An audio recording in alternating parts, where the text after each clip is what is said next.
Greetings, all you beautiful nerds out there, and especially to all you Nintendo fans in the audience, and welcome to PopStream, the official streaming channel from your friends at Pop Culture Classroom and Denver Pop Culture Con, where your community comes together to talk about your media, because this is your PopStream. I'm your host, Matt Slater. You can find me, as always, at Matty Slay on Twitter and Twitch. And today we've got episode 2 of PopStream, Denver Pop Culture Con Flashback, the show where we highlight some of our favorite panels from previous Denver Pop Culture Con and Denver Comic Con shows, because we miss Con. I miss Con a lot. I wish we could have Con. But today we're bringing you just a taste of Denver Pop Culture Con 2019 with a panel called the Nintendo Games Show, hosted by the Denver Public Library. And I am stoked because I'm just a bit of a Nintendo fan. I've got my N64 shirt on today. I've got my Zelda tattoo over here. I got some of my stuff back here in the background. Big old fan. But first, I'm not the only Nintendo fan we got today. As always, I'm joined by our amazing producer, Liz, who's also a gamer and knows a thing or two about Nintendo. What's up, Liz? Hello. Yo. It is I. On the stream, finally. Liz. Hello. Yes, finally with a voice. Yes. And as I'm also joined by, I'm pretty sure one of the chillest dudes in Denver, Mr. Jon Young of Level 7 Games. How's it going, John? It's going good, Matt. You know, definitely appreciate you guys having me on here with you.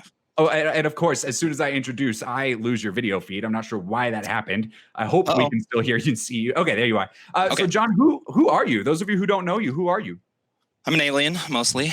I'm a Denver native. I grew up pretty close to Federal, First and Federal, right by where you guys, I think, school is. Oh, yeah. Grew up in the 80s, late 80s, just gaming with my friends. In the 90s, everybody I knew were gamers. It became a big part of my life. I started with the NES. I moved on to the Game Boy. I went to the 64. I never had a Super Nintendo. I went Sega for a little while. I went Sega. Yeah, me too. I think that was a budget thing, but you know what? I'm okay with it. It gave me character. I'll blame that one on my dad. He chose the Genesis because it was like the more powerful one, which is a very my dad thing to do. It's just audio file. He was like, it's got better sound.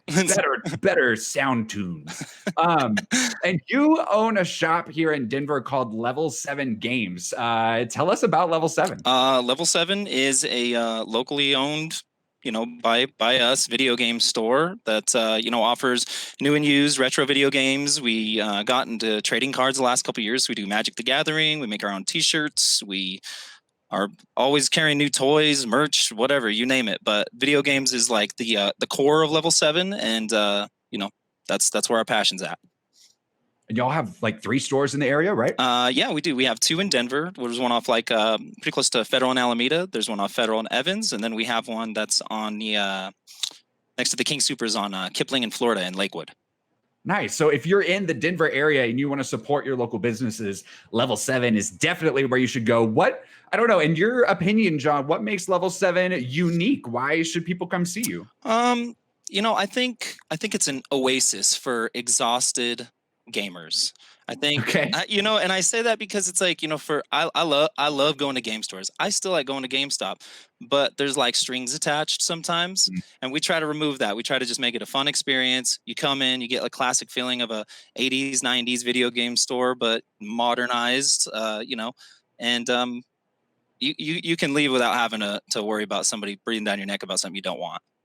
Okay. And why is this your life's calling? What led you to owning a video game store in Denver? This is my clubhouse, man. I get to hang out with my friends all day. This is my collection. I don't collect personally anymore. Everything that I get goes directly into the store, and we present it. This is my collection, and it's for sale. I love that. I like to think of it as the like Cheers of game stores. And although I want to be Sam Malone, I feel like I'm just Woody, but that's okay. I'm not quite old enough to understand that reference. Come on, Cheers. man. I know of Cheers, where everybody knows your name, right? That's right. Everybody. I can't say I ever watched it.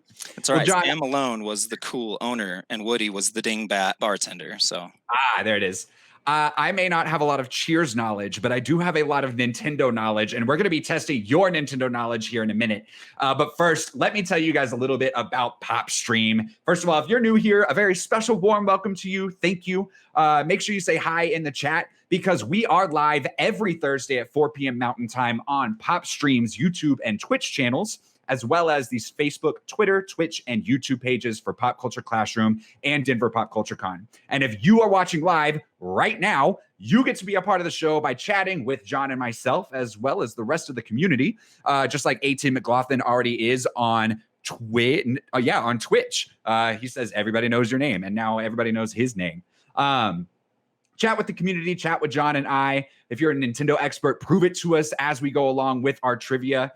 So we'll see if you can outsmart Jon and myself. But if you can't watch live, we still got you covered. You can catch the show and all of the other amazing PopStream content on demand on youtube.com/PopStream. You can even find our special Halloween event, Pop Scream, there. And that was a whole day of Halloween fun that we did last Friday. But you can catch all of those on demand on our YouTube page. It's great content for horror fans, no matter what season it is. And you can find all of our regular content and soon also a taste of Pop Scream on our podcast channel. So that's Apple Podcasts, Spotify, Stitcher, and Google Podcasts. All you got to do is search for PopStream.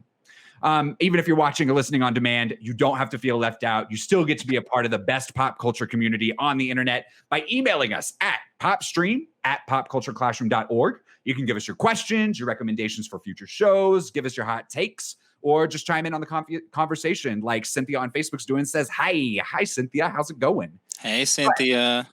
No matter where you're watching or listening, do us a big favor. Please give us a like, make sure you're subscribed, ring the bell for notifications, give us a 5-star review. And if you really like us, you'll do all of that on youtube.com/PopStream and on as many of those podcast services as you can. We appreciate all the views, no matter where they come from, but that is where they make the biggest difference. All right. So, Jon, you have been to Denver Pop Culture Con. Is that correct? That's correct. I have. Nice. When did you go? Oh, boy. Well, I think it was before Pop Culture Con. It was Denver Comic Con at the time. It was Comic Con. Yep. And I think I've worked the rest of the time because, you guys draw a crowd. So we always get super busy during that weekend. And that's great. So I went, it had to be 2016. Yeah. Okay. That's a guess. That's a guess. So, I've got a terrible memory. So doing trivia with me is going to be, you guys are going to win. This is fish in a barrel here. There you go. So make sure you guys are ready to get your answers in before Jon. One of the things at Pop Culture Con, just like all different Comic Cons and things like that, we have lots of amazing panels throughout the show. At our show, something a little unique is we have a bunch of panels geared toward teachers, geared toward students. We even have some that are eligible for college credit, like the one that we are going to watch today. So yes, you can come to Denver Pop Culture Con, participate in a Nintendo trivia show, and get college credit for that. That is a possibility. But this is an example of one of our interactive panels, right? So in this panel that we're going to show you guys, the Denver Public Library presented it. They had people draw numbers. People got to go up to the front. So as we're watching through this panel, you're going to hear buzzers going off. You're going to hear some of that interactivity with the audience. So don't be surprised when you do hear that. It's not ghosts. It's not phantoms from your past. It's not Jon and I making it try to sound more exciting. This is a recording from the actual event. Right. There might be some ghosts. A little haunted. So like I said, this was presented originally by Denver Public Library. The presenters are Megan Albee, Todd Darnell, Nicola Huffstickler, and Thane Benson. And apologies to anyone whose name I might have mispronounced there. But thank you guys for presenting this panel last year. We are so excited to get to show this one again. Shout out to Todd, by the way. Shout out to Todd. Todd's been shopping at level 7 since 2009, since we first opened. So and in this panel, when it originally happened at Denver Pop Culture Con, I understand that Level 7 actually donated some prizes for the panel originally. Yeah, Todd came in and was like, hey, I'm doing this panel. So it's funny that this came full circle. So when I press play, the first thing that you guys are going to hear as an audience, you're going to hear a little bit of legalese, basically saying we're using this for nonprofit purposes. It's all cool. So stick with us through that. And then we will get to the trivia goodness. And it does start out with a bang, I promise. So I'm going to press play. John and I are still hanging out. Make sure to say hi with us in the chat. And of course, when the questions pop up, I want to see if you can get your answers in the chat and test your Nintendo knowledge as well. All right, John, you ready? I was born ready. Let's go. Let's do it. The following presentation is for educational purposes only and therefore falls under the fair use provisions of the Copyright Act of 1976. It is also presented under the auspices of the nonprofit provisions of the Pop Culture Classroom, a 501c3 educational nonprofit. And this session is being presented as a 4-credit class under PCC's ED 589 Teacher Certification Program through Adams State College.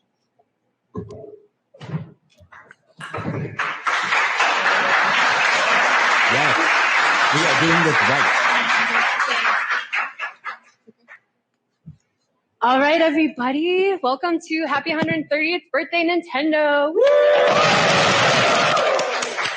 131, baby. So we are 131. here from Denver Public Library to celebrate the 130th anniversary of the Nintendo company. And we want this to be a really fun and interactive panel. So there's going to be a lot of moving around and rotating and lots of things to look at and see and do. So we'll try to go as fast as we can. Hopefully we don't run out of time. But we're going to play a little bit of a game show. I also brought some books with us. If you're interested in further information, I'm just going to leave one here. If you want to come up maybe at the end, take a look at them. They're really cool. And then on the back of your ticket, really there's a recommended reading list with some Super more old, like books 2010. about video games, effective, history of though. video games, I like Nintendo, all that stuff. Check it out. You can request them through the Denver Public Library website that's on the bottom. And if you don't have a Denver Public Library card yet, you can totally sign up online for free. They're awesome. Here we go. Round one. In the beginning. This image. So real Nintendo's quick, history goes back. I have seen this. John has not seen this. So I've never seen anything this. here Hold on, is let me- brand new. I got to zoom in on this. Hold on. Give me a sec, guys. Check This the is gonna- pixels. Enhance. Yeah, I got to really make sure. Okay, no, I like this. Who is? A lot further than most people know. It starts with this gentleman, whose name I'm not even going to try and say, but he was alive from 1859 to 1940. Yamauchi. And I in don't know. 1889, 130 years ago, he created the company Nintendo. Okay. And he created this, the name of the company by combining 3 Japanese characters, Nin, Ten, and Do. That's how you get Okay. Nintendo. All right. And Damn. he died in 1940. No one really got the story out of him exactly what Nintendo means, but linguists Tell us. generally agree that Nintendo means what? Is it A, leave luck to heaven? B, deep in the mind, we have to do whatever we have to do? C, work hard, but in the end, it is in heaven's hands? Or D, all of the above? And remember, if you're in the chat, give us what you think the answer is. Yes, I'm going to go with sir. C. C. What? D, it is all of the above. Those are all legitimate All of them. interpretations Okay. of Nintendo. You know what? All right, so yes, so all of those are accurate interpretations of Nintendo. Again, we don't know exactly what it means. Some people insist that Nintendo is actually a code specifically for the Yakuza to let them know that Nintendo's original product could be used for gambling. That's sort of some linguists think that's the deal. Okay. But that brings us, of course, to the I next wanna talk to question, these which was, linguists. what was the original Nintendo product? Was it A, a precursor to Wii bowling that involves short sticks and hand-painted turtle shells? Was it B, hand-painted playing cards? Was it C, fighting kites, which had razor blades? Well, I you think could it's the cut other cards, kites? right? Like I've seen. Or I've D, heard was it a cards, tile and so- dice game that some claim is the original Legend of Zelda? I like the fighting. Red. Yeah, I like B, fighting. that is exactly right. Hand-painted cards. Razor blades for cutting Put other. your buzzer up Guys, here, the first time I grab read that was cards. cutting other kids, and I was like, damn. Yes, so that's playing really cards cool. were the original I wanna Nintendo play that games. Specifically, the flower playing cards. These are traditional Japanese flower playing Christopher for cards. getting that one right. They started off hand-painted. I want that. I want that But it kind of Nintendo got back. bigger as an industry, and they started manufacturing them. And in fact, they made all kinds of different cards. They expanded into all different kinds of cards. They were very popular with American GIs following World War II, who were stationed in Japan. Yep. In fact, they were so popular with GIs that Nintendo started marketing that's specifically Napoleon, to right? American GIs, and they made cards Americans especially love for them that Napoleon. were slightly different than the traditional flower cards. The question is, how were they different than the traditional flower cards? Did were they printed with little subtitles under the Japanese characters so Americans could understand them? B, did they include bubble gum with the cards? C, did they remove all the clothing from the women on the cards? Or D, did they make the cards edible by painting with vegetable dyes on rice paper? I'm here for D. I like D. Green. I like D. A is incorrect. Who was the other one who buzzed? B is incorrect. I'm going to say C before. D is incorrect. You should. That was it. That was it. C. C? C. Oh, Nintendo used to be a little risque. That's the answer. I changed Coming my up, answer. grab a prize. It doesn't count. It They doesn't did count. make pin-up I'm cards. stuck with D. Nintendo It's, pin-up cards. chess. They followed this up by She has revealing Mario. clothes on the cover, but as you Mario open the Odyssey. cover, the clothes come off. I want to see what's in But in all fairness to Nintendo, they didn't just make nudie cards. They made all kinds of playing cards. In fact, you see a little picture of Jiminy Cricket there. They had a very lucrative licensing deal with Disney, where they did Disney cards in the 50s that were very popular. So they made all kinds of cards. And as time went on, they started to branch out into other things besides cards. In particular, in the 1960s, Nintendo, the company, got very experimental. It was passed down through the generations, and the new head of Nintendo tried to expand their business in all kinds of crazy directions. But not all of them worked. Not all of them were particularly successful for Nintendo. So which of the following was a failed business idea of Nintendo's? Was it A, love hotels that could be rented by the hour? Still B, a popular in taxi Japan. company? Still C, popular instant in rice? America. Just add water. Or D, all of the above? Meh. D. Was all of the guess. above. Exactly Whoa. right. Come on Wow, up. that was Oh, did I forget to bring somebody else in? Okay, so two people. 88 and 195. Come on up. and those people are really 88 fast. and 195. I So can't, yes, I can't Nintendo even beat did have Love Hotels. I guess that makes sense. Frequented by the owner of Nintendo, who never paid, so maybe that's why they failed. They did have a taxi company that actually did very well for a while, but then they got into disputes with the taxi, unions that couldn't be solved, so that kind of dissolved.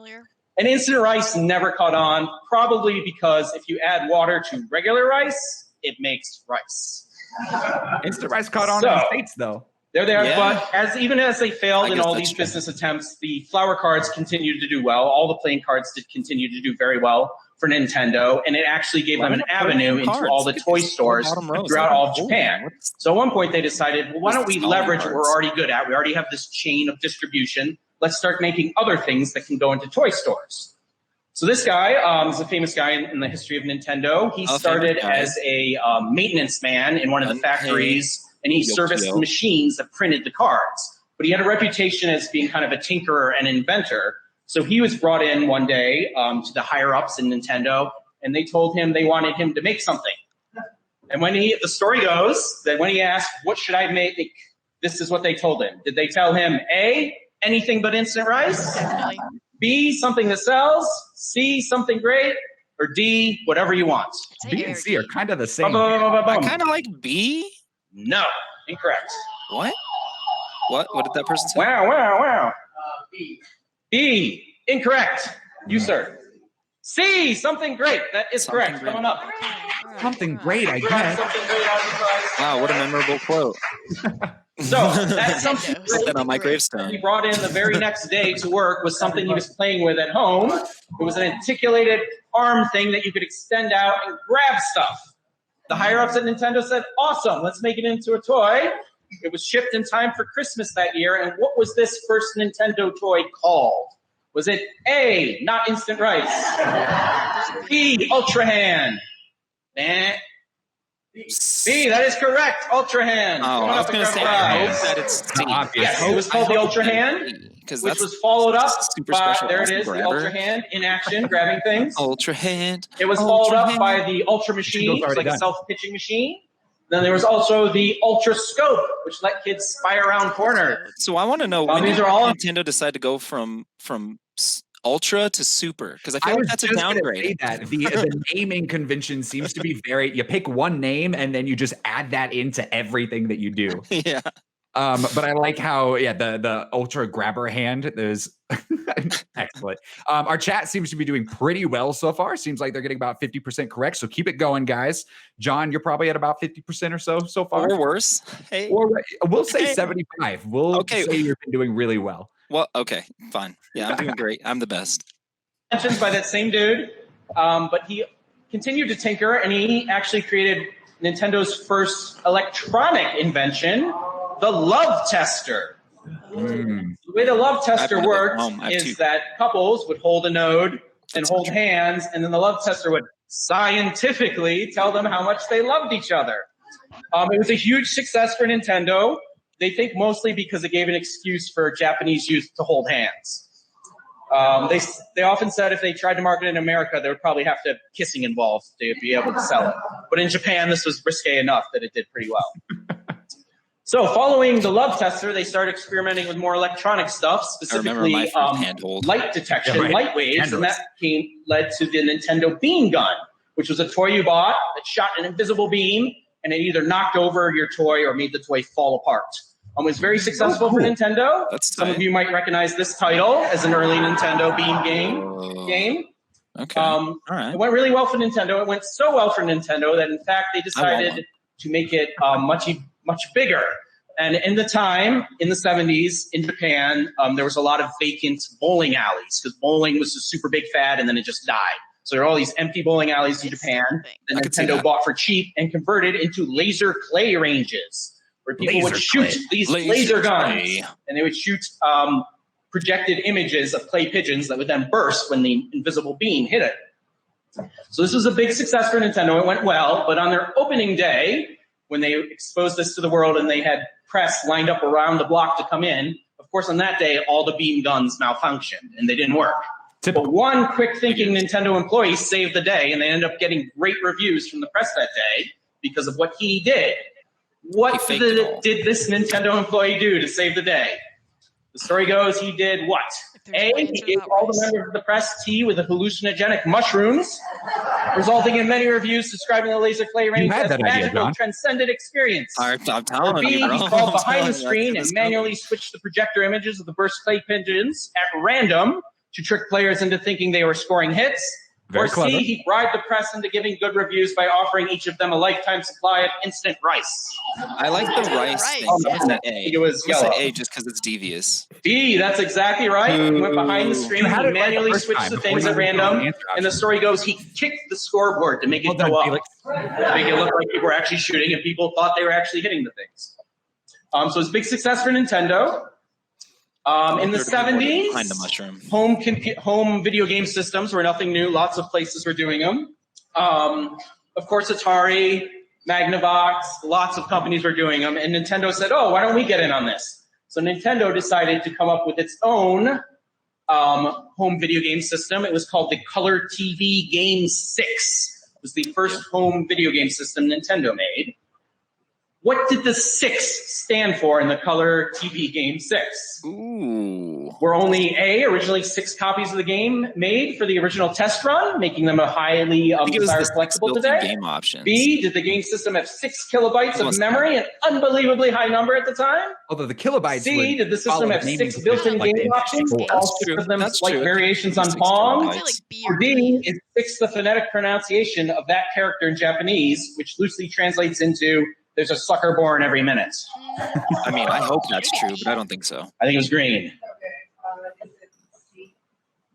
That is correct. It is C. The TV Game 6 played 6 versions of Pong. Like an Atari works. It was just like football, soccer, hockey, but they were all Pong with slightly different backgrounds. Yeah. Crystal, well done. You're also doing quite well. So Nintendo followed up the Color TV Game 6 with the Game & Watch.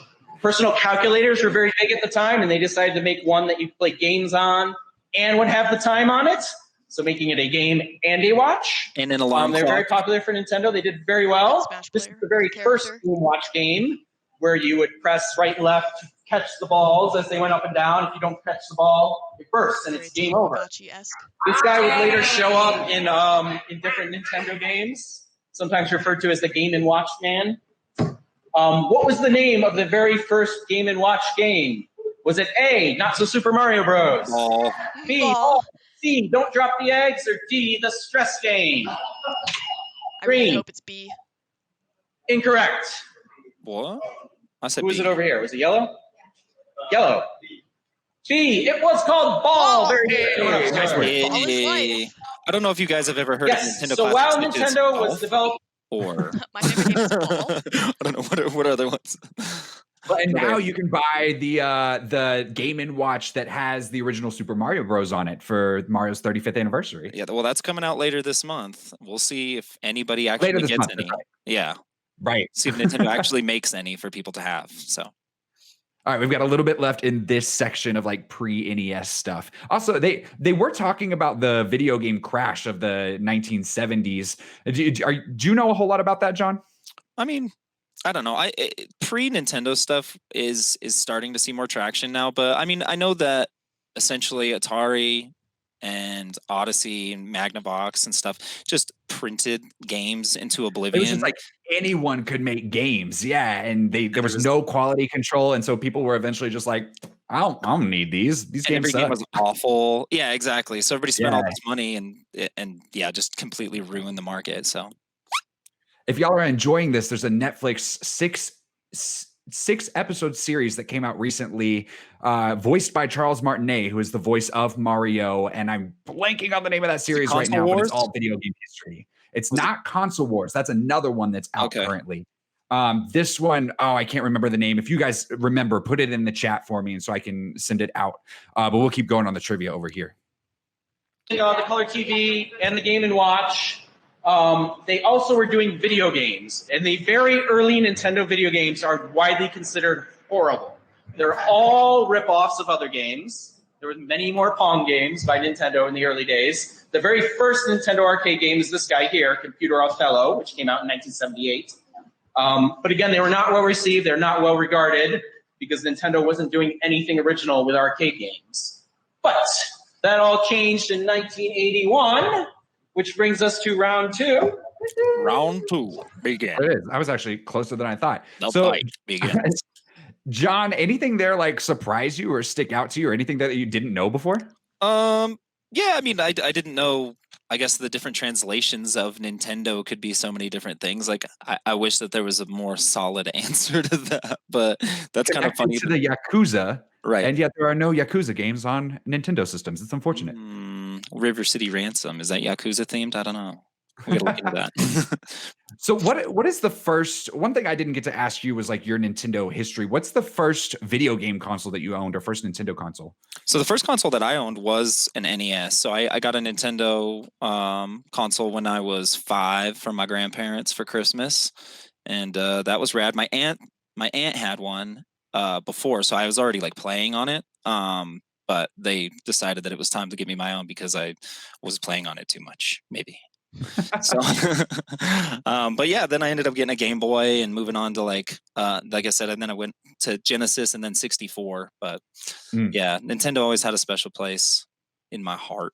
Yeah, likewise. A.T. McLaughlin on Twitch says the Netflix doc is called High Score. So that's a pretty good one. I definitely recommend you go watch that one. It highlights a lot of untold stories in the video game industry. But before we move on to the next couple of sections here, because we're going to move on to the vintage years and then the modern years of Nintendo. But before we do that, I want to tell you guys about a couple of things that we've got going on here at Pop Culture Classroom. And the first thing I want to tell you about is very relevant. I want to tell you about our virtual boot camp that's starting next Friday, which is a series of workshops, and it's all about content creation and streaming. So this is a perfect opportunity to shout out Liz again, who is making everything that you see and hear right now. She's making it work. If you don't know, essentially, John and I are just here on a Zoom type app. We're essentially just having a Zoom call here. And Liz is doing the amazing work of feeding it through a program called OBS to give us a little bit of production value, make us look nice. And it's a lot harder than you can definitely Google and figure things out, but it can take some practice. And so we have got a virtual boot camp coming up for you guys that will teach you how to stream, how to work our OBS, how to get all the technical aspects of it figured out. And not just that, but also how to plan out your content on a streaming channel or when you're live streaming, how to plan out your missions and your goals. Should you go for engaging a niche audience or casting a wide net with your audience, and so much more. So once again, this will be a boot camp starting next Friday. It's completely virtual, so you can join from anywhere. It'll be 5 2-hour classes long. So you meet for 2 hours, and then between classes, you get some homework type assignments that aren't actually homework. It's more ways to practice the things that you've learned in the previous class so that you can really build up those skills. So if you are looking to live stream, if you're looking to host a digital show like this one, check out our boot camp. Classes are for ages 16 and up. And like I said, since they're virtual, it doesn't matter where you live. The magic of the internet will let you participate. And finally, if you're a PopStream listener, so that means if you are watching or listening to this live or on demand right now, we like you a whole lot. You guys are awesome. So you get 15% off of our boot camp. All you have to do is use the code PopStream when you check out. And you can learn more about that at popcultureclassroom.org/camps. And then, did you know that Pop Culture Classroom, the organization behind this streaming show and Denver Pop Culture Con, is a nonprofit organization? Our mission is to inspire a love of learning, increase literacy, celebrate diversity, and build community through the tools of popular culture and the power of self-expression. And one of the many ways that we do that is through free graphic novel teaching guides. These are a perfect resource for educators who want to incorporate graphic novels into their curriculum. We've partnered with comic publishers like Abrams Comic Arts, Humanoids, Viz Media, and even DC Comics to provide free lesson plans for a wide range of graphic novels. Titles ranging from V for Vendetta, today is the 5th of November, to Kent State, 4 Dead in Ohio, Batman White Knight, My Hero Academia, Max and the Midnights, and many, many, many more. You can download these free guides at classroom.popcultureclassroom.org and make sure to share that link with your other teacher friends or anyone who know that's an educator. And once again, that link is classroom.popcultureclassroom.org, where you can download those free graphic novel teaching guides. And then while you're there, make sure you subscribe to our newsletter to stay up to date with the newest teaching guides and other resources that we have coming out. All right, we're going to jump back in. We are up to the 1980s with Nintendo. So we're going to go back in. We're starting to get into the NES era. John, are you prepared? I was born ready. I was actually alive during this time, so let's go. All right, here we go. I see. Calling me a boomer. All right, round two, the vintage Nintendo years. So in 1979, Nintendo released Radar Scope, which was an arcade game. It was a ripoff of Space Invaders and Galaxian, and it was super popular in Japan. Nintendo America ordered 3,000 cabinets. They had just started up and ordered 3,000 arcade cabinets to see how the game would do in America, and it was not popular here at all. And so they needed to get rid of these cabinets, and they hired, tasked Shigeru Miyamoto with designing a game to fill these cabinets, and this was his first assignment at Nintendo. Now, this game went on to become Donkey Kong. Is the answer? But what was Miyamoto's original idea for this game? What was the original idea? An actual King Kong game. Nintendo changed the name to avoid copyright issues. Somebody already buzzed? No, Cold Climb. I'm guessing, just fast. B, a Popeye game. They're all A's. Very strange. Yes. Oh, yeah. They're all A's. B, a Popeye game. That is correct. So Nintendo had a Popeye license that fell through at the last minute, and so Miyamoto changed it to Donkey Kong. They did Later on, a Popeye game was made. They did later on. And this is, I'm going to pause here because this is fascinating to me and ingenious. So what he mentioned earlier is that they had this game called Radar Scope. It was an arcade game and they shipped out all these units of it and it just absolutely flopped. But at that time, what they would do is they would just ship a new arcade unit, right?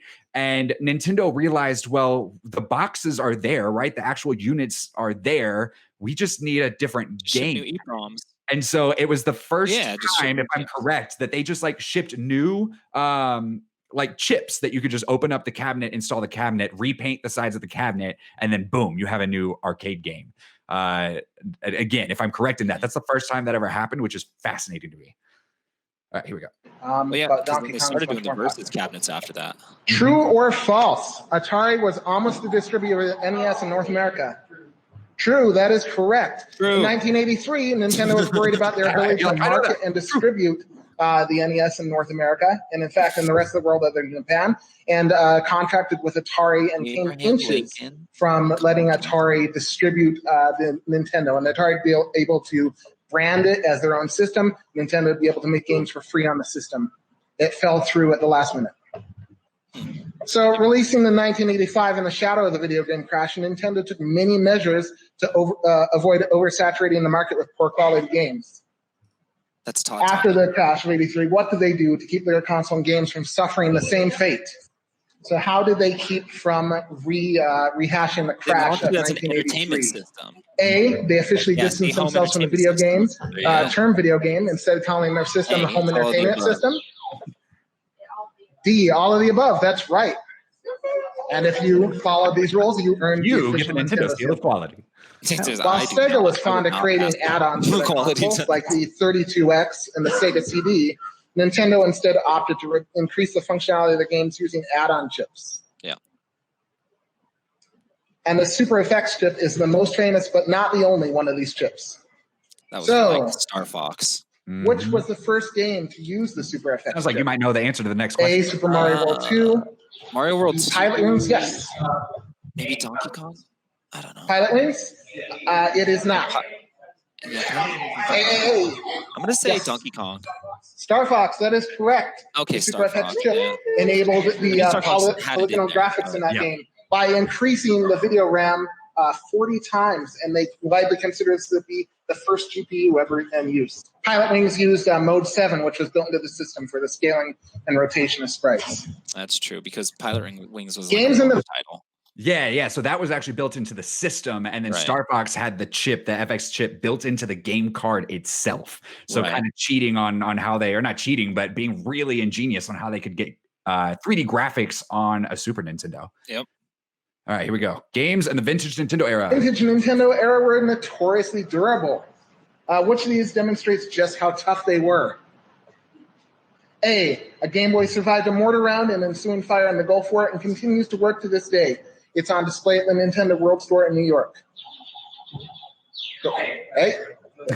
I mean, That is correct. You guys know your yeah, that's what I was gonna say. 1990s Nintendo That's history. great. I was like, are these Soldier all wrote true? into But Nintendo it's Power about their objective? Like, Game or Boy. like, you know, my opinion. Nintendo replaced it, Which but one kept the old proves that unit. it's the They most tested durable? it and found that the motherboard and screen still worked, although the directional pad A and B buttons were fused. The start and select buttons still work, and it's on display in New York right now at the Nintendo World Store. Still What there. was the devious method Nintendo used to keep Japanese Super Famicom games from working on the American Super With tabs, Nintendo? plastic tabs. Yeah, A, you the got it. Super Nintendo had two molded plastic tabs in the cartridge slot that would bump into Japanese cartridges. No American ever thought of breaking these tabs off, so the lockout was foolproof. We didn't have the internet different back then voltage to in pass America around fried these, ROMs on these the tips. Japanese Super That's true. Famicom card. That's true. C, The first time- America's NTSC standard rendered Japanese Super Famicom Chip games inside a unplayable on cartridge, I was like, SNES. you are the Or devil. D, all Japanese Super Famicom games are in a foreign language. And who wants that? Green. A, that is correct. So you can see the little tabs in the Super Nintendo cart. And if you clip those off with some wire cutters, you're Dude, good to Nintendo's go. gonna sue you for telling If you people. can bear to damage your I think SNES. it's a little late. Of course, back in the 90s, I don't there know, were plenty of dude. places that were more than happy to sell you a converter that That is did true. absolutely nothing for anywhere from $30 to $50. Released in 1995, the Virtual Boy is a rare failure for Nintendo. How many Virtual Boy games were released in North America? 36, 42. Total. It's very, very few. The Maybe not A, that 6, many. B, Damn, still 22, few. C, 14, or D, You say 30? 22. I'm going 22. You're Yes. going 22? 22. B, 22, that is not correct. Damn it. No. 14 then. Yes.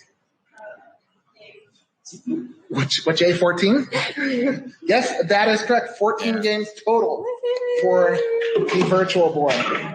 Once upon a time, I was like 8 years old, and I found a Virtual Boy at a garage sale for $5. That's And you amazing. better believe I picked it up, and it was the most uncomfortable thing to play. Did you ever use a Awful. Virtual Boy? So I had my grandma used to stay the weekends over there, and her neighbor had a kid, and he had one, and we would like rent it out to the other kids because we couldn't play it for long periods of time. So we would just like kind of rent it out and go buy stuff. Give you a headache. It was awful. Like, yeah, you couldn't Sounded play perfect for more smart, than 10 minutes because you would get a headache, and everything was red. And when I got my PlayStation VR, I was like, the dream that I had with my Virtual Boy as a kid has Like, it's finally come real, to it's coming fruition. true. Yeah. Oh my man, Tanya on Wario Land Facebook was fun, says though. they still have a Virtual Boy, which is pretty rad. I bet there would be some people that would be really interested to try that one out. at the Kipling store. Oh, nice. Oh, sorry, I didn't Anybody? mean to cut you off. Oh no, you're good. And Crystal on Facebook, you're catching on that every answer is A. And so if you guess A, you're doing really well.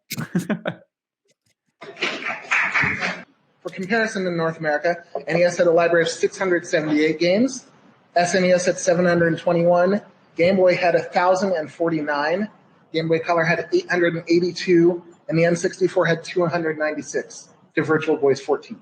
N64 didn't have very many games. So how many games did the N64 launch with on launch day? Oh. Was it 2, 5, 12, All right, what do we think, or chat? 15? 5. You're going to go 5? Going 5. That is not correct. Yes. 15, no, I'm sorry. Is there 3 A's? Oh, no. So what could it be? 2. It launched with Mario 2 That's correct. games. Nintendo 64 launched with a massive library of 2 games. Those 2 games are Pilot Wings and Super Pilot Mario 64. So good. Wave Race came after. Super Mario 64 was a runaway success, and in 1996 we were all super enthralled with that game and barely noticed that we had 2 games to choose from. My husband and I just got 120 stars in Super Mario 64. Still brilliant.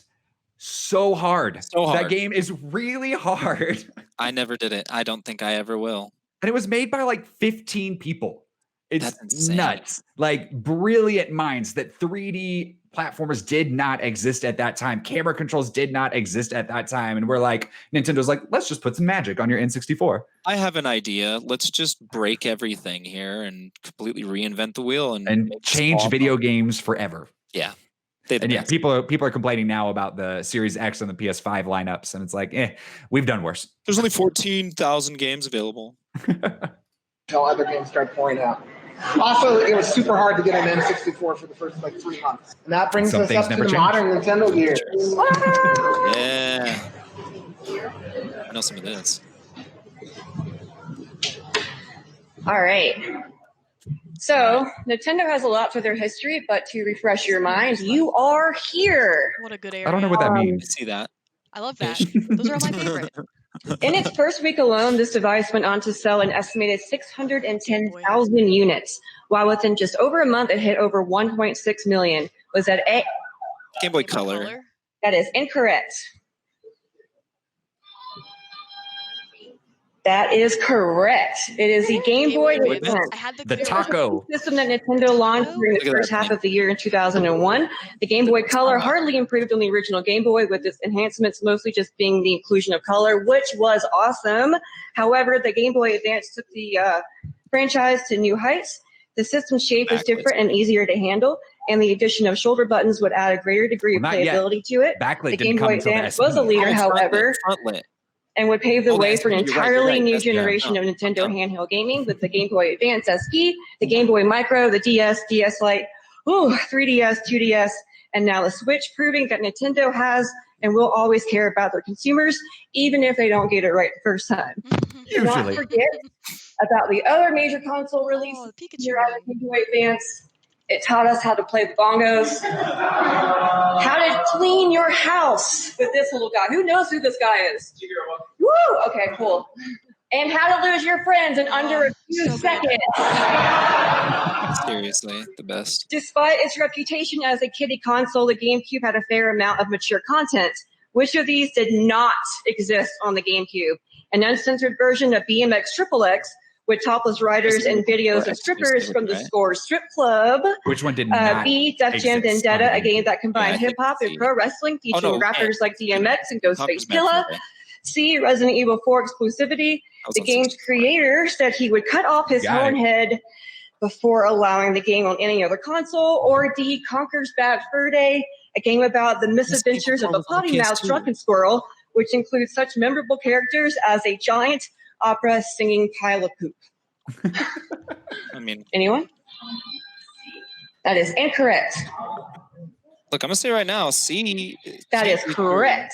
Conker's Bad Fur Day was an N64 game that later came out censored on the Xbox, and recently was scheduled for a sequel, but as of a few days ago, it got canceled. I have a lot. I still have. I've been believing Console Wars until this happened with Resident Evil 4, when Mikami sold his soul about the game. All right, question 3. Which of these games did not use the game? Resident Evil 4, yeah, started on the GameCube. It was one of what they called the Capcom 5. And so Capcom had 5 games that were going to be exclusive to the GameCube. And that included like Beautiful Joe. It included Resident Evil 4, the StarCraft Ghost game. Oh, yeah. I don't know if that wouldn't be Capcom. That's Blizzard. But yeah, and then Resident Evil 4, of course, got ported to everything. And shout out to Chibi Chump on YouTube, who says that they needed a Game Boy for Crystal Chronicles Night. So we know. Which is, yeah, what we're about to talk about here. Fun fact, I have a GameCube copy of The Legend of Zelda 4 Swords, which requires, for multiplayer, you have to have like the 4 Game Boys plugged into it. That is still on my bucket list, is to get 4 people together with 4 Game Boy Advances plugged into the GameCube and actually be able to play this game properly. Do it. Let's stream Let's it. do We it. got 3 people right here. Oh, I'm so here for that. I just gotta. Oh, and somebody has access to all this equipment too. It's weird. I don't know who that person is. To GBA link. Was it A, Final Fantasy Crystal Chronicles, B, Pac-Man Versus, C, F-Zero GX, or D, Metroid Prime? Metroid Prime? Anyone? I don't know. It linked up with Metroid Zero Mission.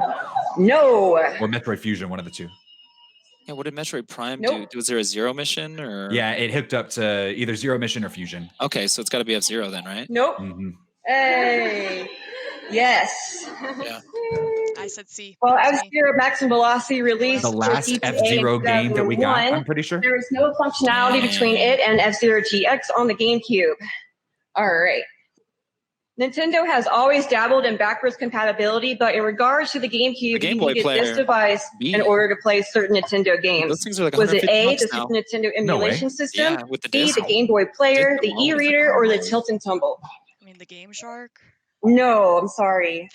That's not even an option. Yes.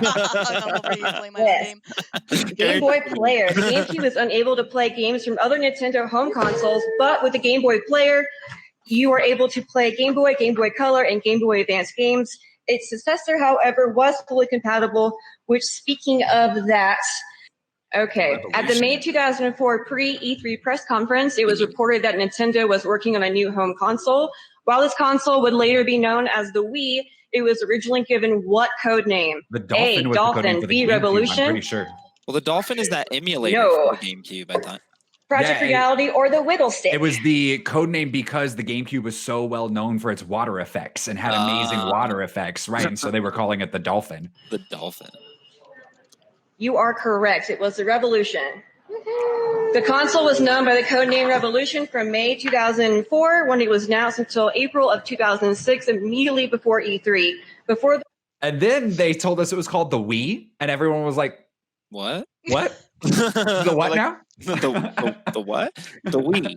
The U? No. The U. The Wii. W-I-I. Nothing is worse than the Wii U, though. That had everybody The so Wii damn U is like almost there.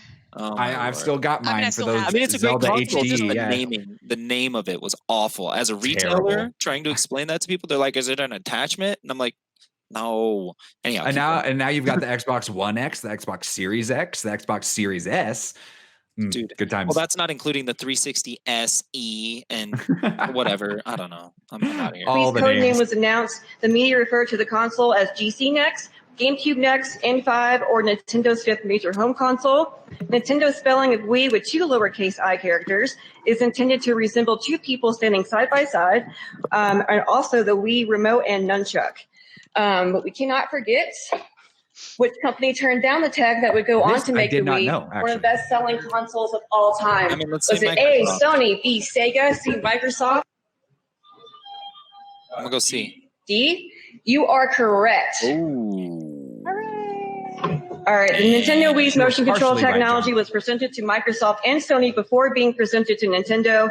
Both companies were rude to the creator of the technology during the presentations and rejected the idea of their tech for gamers or for games.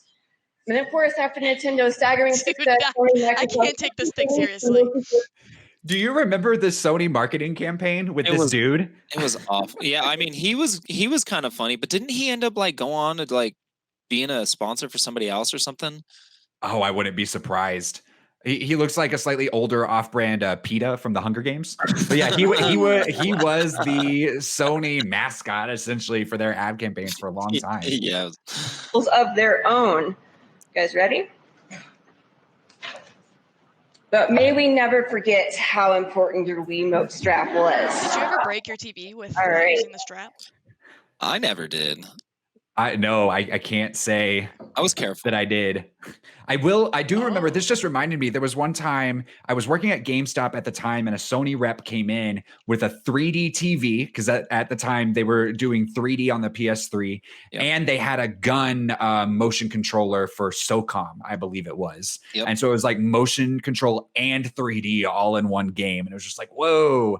Of course, I guess motion control is still around a little bit, but 3D did not take off. No, The it went Nintendo 3DS, virtual I reality. turned that off. That was garbage. Made me sick. Oh, see, I love the 3D on the 3DS. Oh no. But I love 3D. I don't know why. I'm a big fan of that gimmick. You're like, just give me all the 3D. I have a 3D TV in my house that gets no use anymore. That's good. That's At least you have it. I am very guilty of this as a child. In an attempt to bring back their core gamers, what did Nintendo release to do just that? A, nothing, the Wii was perfect. B, the Wii U magically appeared. C, every console purchased included a cross-compatible copy of Super Smash Bros. Or D, they reissued the Wii with a better HD graphics card. The Wii U magically appeared? I don't know. A, I guess. This is kind of a weird. It could be D? A or B, yeah. They did not. That's incorrect. They didn't really do anything. Like, they just released the Wii U. Yes. Years later, right. B, yes. Miyamoto agreed that the Wii was focused more towards the casual gamers, so the Wii U appeared. After Nintendo recognized several limitations and challenges with the Wii and overall perception, Nintendo wished to bring back core gamers. Miyamoto admitted that the lack of HD and limited network infrastructure for the Wii also contributed to the system being regarded in a separate class to the PlayStation 3 and Xbox 360. The Wii U was the first Nintendo console to support HD graphics. It worked. All right. Speaking of that, You know, the for life, Wii, YOLO. it's so unfortunate that the Wii never got like an HD upgrade because I'm playing 2 Wii games on my Switch currently. I'm playing Super Mario Galaxy and I'm playing No More Heroes. And both of those games benefit so much just from a resolution bump. Like the art style of Super Mario Galaxy is gorgeous. So and good. Just a few extra pixels makes it look incredible. And if you try to play it on a Wii right now, it's so blurry. Less than good. Less than that is accurate. what distance from the console did Nintendo claim the Wii U gamepad would operate? A, 12 feet. B, you and I both know it's no more than 6.5 It is feet. B. C, 50 feet, or D, 27.5 feet. 12. I'll say they claimed A. But it's so you could keep playing in the bathroom, right? You can't. I couldn't even leave the living room. Yeah, I can't go to Yes. Oh no. 50 feet, that is incorrect. Whoever guessed that did not have a Wii U. A, Yeah. that is incorrect. What? They claimed No, 7.5 feet. 27, you are correct. It was not. Wow. This screen demonstrates Nintendo's charming earnestness and optimism for the gamepad.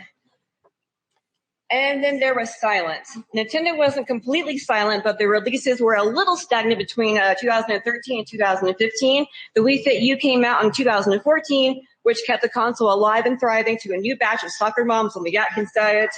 The launch of their new interactive Amiibo brand and other notable releases were to draw from the 3-year slowdown spin, such as Yoshi's New Island, Mario Kart 8, Splatoon, the remake of Legend of Zelda Majora's Mask 3D, Pikmin 3, the first Pikmin since Pikmin 2, which was 10 years prior, Again now. and a slew of Luigi and Star Fox games, just to name a few. With Nintendo being silent yet still active, we all knew something was brewing at headquarters.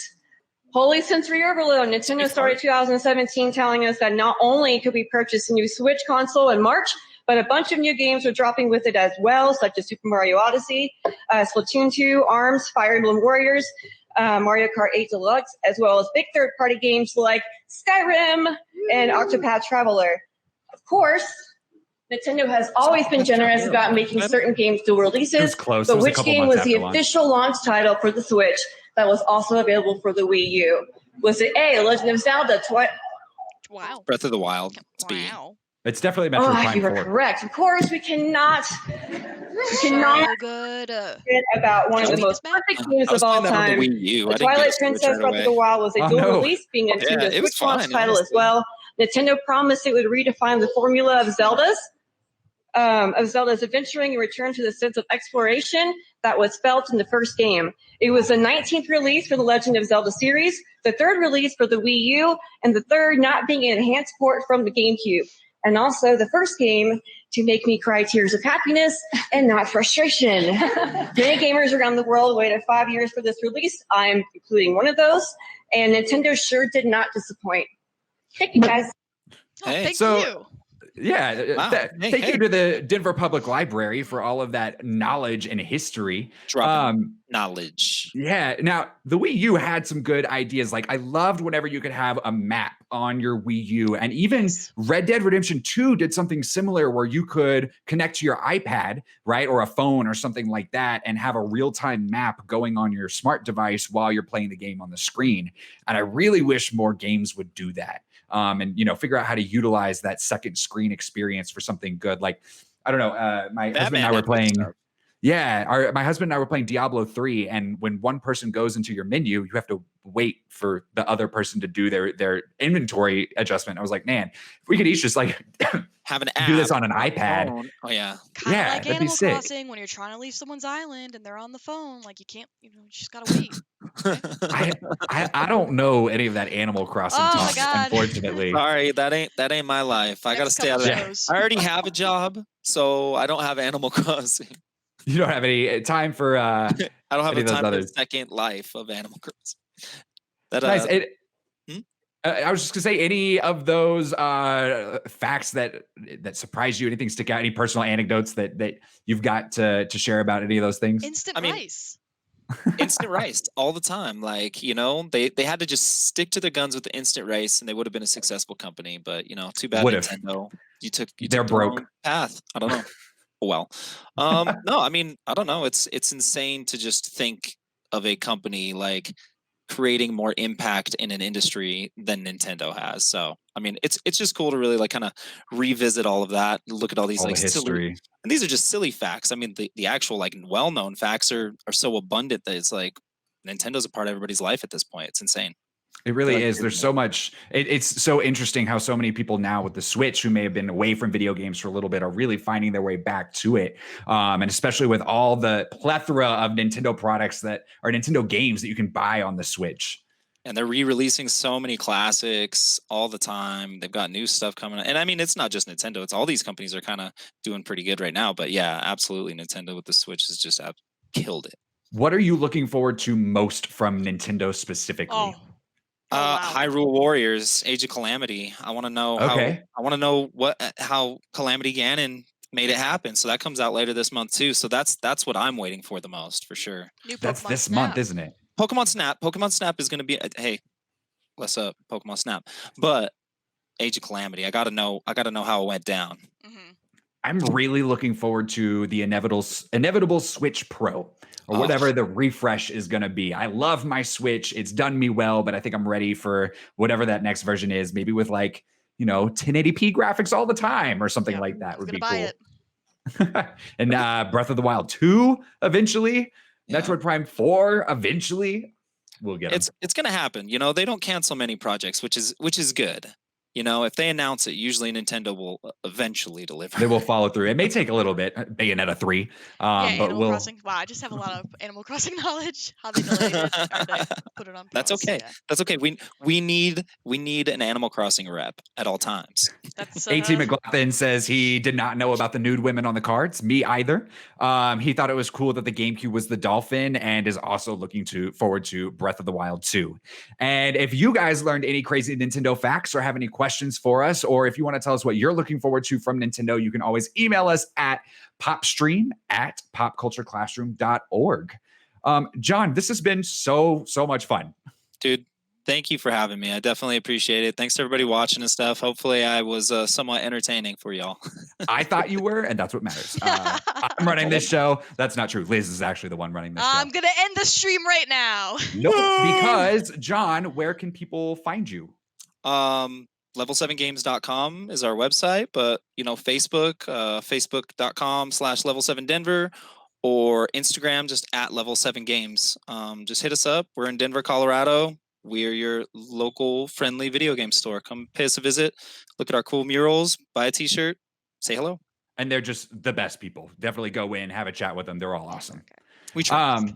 So next week on PopStream, you're getting a new episode of PopStream Comics. We're going to be talking family just in time for the holidays with special guest R. Alan Brooks, who's a local professor. He's a comic book artist with a brand new graphic novel, Anguish Garden, releasing very soon, and was also just featured in a TED Talk entitled When the World is Burning, Is Art a Waste of Time? So go find that TED Talk on YouTube, give him some likes, and then make sure to tune into PopStream next week to see Alan and the rest of the PopStream cast, PopStream Comics cast, to talk about family and comics and the different ways that comics deal with family. And then next month for DPCC Flashback, we're going to have another panel from Denver Pop Culture Con, but we haven't picked it yet. So any of you who went to Denver Pop Culture Con in 2019, let us know what some of your favorite panels were and ones that you would like for us to share with a wider audience out here on the interwebs. And if you enjoyed this content, if you like what Pop Culture Classroom is about, if you love Denver Pop Culture Con, please give us a like, subscribe to the PopStream YouTube and podcast channels, and make sure to ring the bell to know whenever your new stream goes live and is available on demand. And of course, make sure that you share it with your friends so that we can build the best pop culture fan community on the internet. Liz, you're a rock star. Thank you. Hey, that's what I John, you're pretty cool too. Thank you so much. Oh, thank you. No, you, buddy. No, you. Both of you. You guys are the best. No. And to all of you guys watching and listening out there, please stay safe, stay healthy, practice some self-care, and go love each other. Take care, guys. Bye. See ya. Nice.